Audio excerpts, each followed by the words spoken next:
નમસ્કાર દર્શક મિત્રો, આપ નિહાળી રહ્યા છો N24 ગુજરાતી। તો નજર કરીશું આજના મહત્વના સમાચાર પર। ભરૂચ સ્થાનિક સ્વરાજ્યની ચૂંટણી 336 બેઠકો પર 956 ઉમેદવારીનું ભાવિ નક્કી કરશે 10.86 લાખ મતદારો। જિલ્લામાં 1343 મતદાન મથકો પૈકી 310 અતિ અને 378 સંવેદનશીલ। 4 પાલિકા 9 તાલુકા અને 1 જિલ્લા પંચાયત માટે 6663 સ્ટાફની ફાળવણી। પાલિકાની ચૂંટણીમાં ભાજપ, કોંગ્રેસ, આપ અને AIMIM સાથે અપક્ષ, જ્યારે પંચાયતની ચૂંટણીમાં ભાજપ, કોંગ્રેસ, આપ, બાપ અને અપક્ષ ઉમેદવારો મેદાને। જિલ્લાના તમામ નાગરિકોને અવશ્ય મતદાન કરવા ચૂંટણી અધિકારી ગૌરાંગ મકવાણાની અપીલ।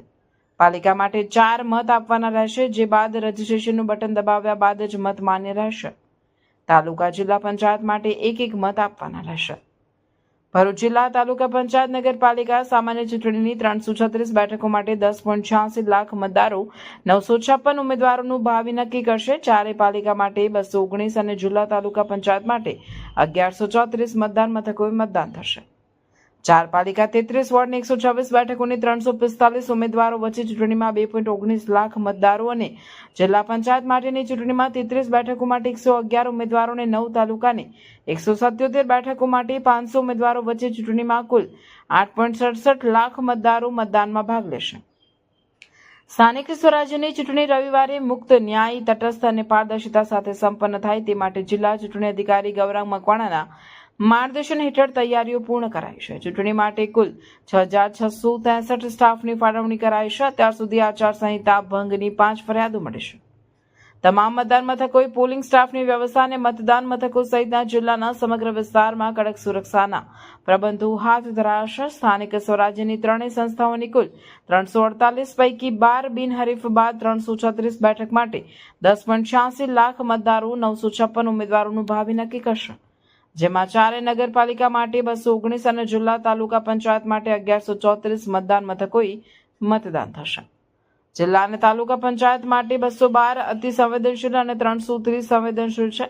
4 પાલિકાના 98 મતદાન મથકો અતિ સંવેદનશીલ અને 48 સંવેદનશીલ છે। જિલ્લા ચૂંટણી અધિકારી અને કલેક્ટર ગૌરાંગ મકવાણાએ રવિવારે મતદાનનો સમય સવારે 7 થી સાંજે 6 કલાકનો હોય તમામ નાગરિકોએ અવશ્ય મતદાન કરવા અપીલ કરી હતી। સાથે જ પાલિકા માટે મહત્તમ 4 વોટ આપવા અને પછી ફરજિયાત રજીસ્ટ્રેશન કરાવવા અને તાલુકા તેમજ જિલ્લા પંચાયત માટે 2 વોટ આપવા અંગે EVM નિદર્શન પણ કરાયું હતું। દર ચૂંટણીની જેમ આ વખતે પણ એકમાત્ર રાજ્યમાં આલિયાબેટ ખાતે કન્ટેનરમાં મતદાન મથક ઊભું કરાયું છે। રાજ્યમાં 26મી તારીખે 26/4/2026 ના રોજ મતદાન યોજાવાનું છે। ભરૂચ જિલ્લામાં પણ એ દિવસે મતદાન યોજાવાનું છે। મારી તમામ ભરૂચ જિલ્લાના તમામ નાગરિકોને વિનંતી છે કે આ દિવસે બહોળા પ્રમાણમાં બહાર આવી અને મતદાન કરશો। મતદાનનો સમય સવારના 7 વાગ્યાથી લઈ અને સાંજે 6 વાગ્યા સુધીનો છે। આ ઇલેક્શનમાં 2 પ્રકારના EVMનો યુઝ થવાનો છે। ખાસ કરીને નગરપાલિકા વિસ્તારમાં જે EVMનો યુઝ થવાનો છે એમાં આપ જે પણ ઉમેદવારના નામના સામેનું બટન, બ્લુ કલરનું બટન દબાવશો, ટોટલ 4 આપને મત આપવાના છે। આપ 4 આપી શકો છો, આપ 3 આપી શકો છો, 2 અથવા તો 1 આપી શકો છો। એના બાદ રજિસ્ટર નામનું પીળા કલરનું બટન જે છે એ અવશ્ય દબાવવાનું થાય છે। જ્યાં સુધી એ બટન દબાવવામાં નહીં આવે ત્યાં સુધી આપનો વોટ રજિસ્ટર થશે નહીં। એટલે નગરપાલિકા વિસ્તાર માટે ખાસ તમામ મતદારો પોતાનું મતદાન પોતાના પસંદના ઉમેદવારને મત આપ્યા પછી રજિસ્ટર બટન દબાવે એ ખાસ ધ્યાન રાખવા સૌને વિનંતી છે। જિલ્લા પંચાયત અને તાલુકા પંચાયતના ઇલેક્શનમાં જે EVM વપરાય છે એમાં ઉમેદવારના નામ સામેનું જે બ્લુ કલરનું બટન છે એ બટન દબાવવાથી અને બીપનો અવાજ આવ્યાથી એ મતદાન પૂર્ણ થયેલું ગણાય છે। એટલે નગરપાલિકા વિસ્તારમાં થોડી પ્રક્રિયા એની અલગ છે અને તાલુકા જિલ્લા પંચાયતમાં અલગ છે। એ સૌના ધ્યાન પર રહે એના માટે ખાસા મેસેજ છે। Thank you. બેલેટ અહીંથી ઇસ્યુ થશે, ત્યારબાદ આ બીઝી થશે ને અહીં ગ્રીન લાઇટ થશે, એની અંદર જે બી ઉમેદવારની સામે તમે વોટ આપવા માંગતા હોય એનું બટન દબાવ્યા પછી અહીં લાલ લાઇટ થશે અને બીપનો અવાજ આવશે। બીપનો અવાજ આવે એટલે તમારો વોટ રજીસ્ટર થઈ જશે।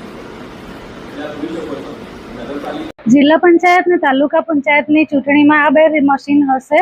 એમાં એક ઉમેદવારને એક જ વોટ આપવાનો છે અને વોટ એક વખત બટન દબાવ્યા પછી ચેન્જ થઈ શકશે નહીં। જ્યારે બી વોટ આપવા જશે ત્યારે બેલેટ યુનિટ પરથી બેલેટ આપ્યા પછી અહીં આગળ ઉમેદવારના નામ હશે, એની સામે નિશાની હશે। જે બી ઉમેદવારને વોટ આપવો હોય એની સામેનું ભૂરું બટન પ્રેસ કરવાનું રહેશે। બટન પ્રેસ કરતા જ લાલ લાઇટ થશે તેમજ બીપનો અવાજ આવશે. બીપનો અવાજ આવ્યા પછી તમારો વોટ રજીસ્ટર થઈ જશે અને એક વખત બટન દબાવ્યા પછી ફરીથી એ ચેન્જ થઈ શકશે નહીં. નગરપાલિકાની આ ચૂંટણીમાં આ વખતે નગરપાલિકામાં 2 મશીન છે, BU અને CU. આ થોડીક અલગ છે.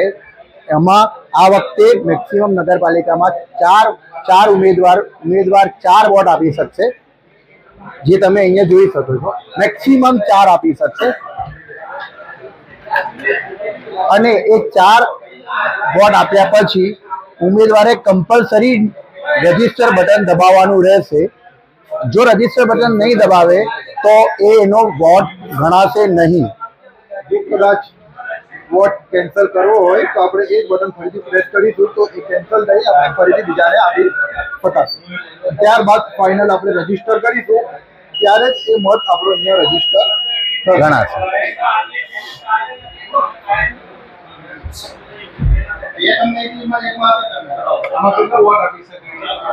મેક્સિમમ 4. 1 પણ આપી શકાય, 2 પણ આપી શકાય, 3 પણ આપી શકાય, પણ 4 થી વધારે નહીં આપી શકાય. ફોર એક્ઝામ્પલ જોઈ શકીએ છીએ આપણે 1, 2, 3, 4. એ હું 5મું બટન દબાવીશ તો એ પ્રેસ જ નહીં થાય. જ્યાં સુધી હું આપેલો મત કેન્સલ નહીં કરું કોઈને ત્યાં સુધી હું બીજો બટન દબાવી શકું નહીં. આ હું કેન્સલ કરું તો આપીશ તો હું આપી શકું. અને ત્યારબાદ છેલ્લે રજીસ્ટર તો આપણે ખાસ કરવાનું રહેશે. જો રજીસ્ટર નહીં કરીએ તો આપણો મત રજીસ્ટર થશે નહીં. એટલે રજીસ્ટર બટન દબાવવાનું ખાસ યાદ રાખવું પડશે. રજીસ્ટર દબાવીશું એટલે બીપ અવાજ આવશે, એનો મતલબ એ કે આપણો મત રજીસ્ટર થઈ ચૂક્યો છે.